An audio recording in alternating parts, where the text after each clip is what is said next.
জীবনেই প্রথম না, স্কুটিটা নিয়ে এর আগে আমার আরও দুবার হয়েছে একবার। মানে ভেবেছি যে আছে, ব্যাস এইভাবে চলে গেছি। আর থার্ড দিয়ে মোটামুটি ভরা গাড়ি নিয়ে চলে গেলাম। কিচ্ছু করার নেই, দুঃখ থাকলে যা হয়। আমি বাপি আর তোমাদের শোনাতে এসেছি আরও একটা দুঃখ ভরি কাহানি।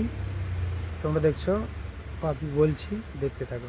জীবনেই প্রথম না, স্কুটিটা নিয়ে এর আগে আমার আরও দুবার হয়েছে। একবার আমি ভুলে গেছি চেক করতে যে চার্জ কতটা আছে। সেকেন্ড বার হয়েছে কি, যে ফোনটা খুঁজে পাইনি, কত পার্সেন্ট থাকবো, মানে ভেবেছি যে আছে, ব্যাস এইভাবে চলে গেছি।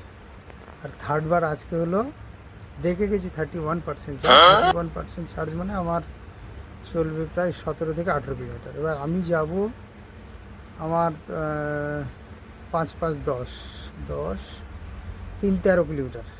এবার আমার আছে 17 থেকে 18, 31%, তার মানে 17 থেকে 18 কিলোমিটার। এবার কী হবে, আমার হয়তো আরও 1-2 কিলোমিটার বেঁচে যাবে।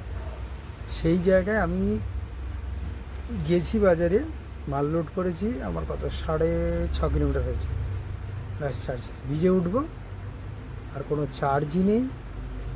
আমি মানে পাগল হয়ে যাচ্ছি। সকালবেলা আজকে রোদ্দুর ছিল না, হালকা হালকা মানে মেঘলা। তার মধ্যে এবারে ওই ঠেলতে ঠেলতে মানে কি অবস্থা, আমি ঘেমে একদম পুরো স্নান হয়ে গেছি। মানে আমি পাগল হয়ে যাচ্ছি যে আমি কী করবো, কিছু করার নেই।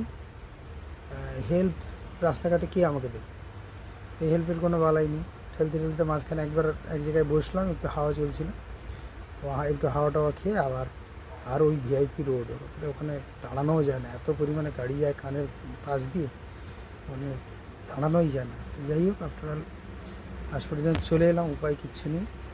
প্রায় 6.5 কিলোমিটার রাস্তা হবে, সাড়ে 5-6 কিলোমিটার রাস্তা হবে চলতে চলতে। ওইভাবে সামনে মাল, পেছনে দুদিকে দুটো, মানে 70-80 কেজি, 70-80 কেজি মতো ওজন হবে। সেই নিয়ে চলে এলাম, আপনার কপাল খারাপ।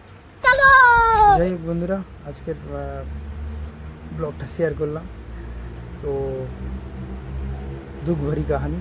যাই হোক, সবাই ভালো থেকো আর দেখতে দেখো বাপি বলছি। সবাইকে নমস্কার।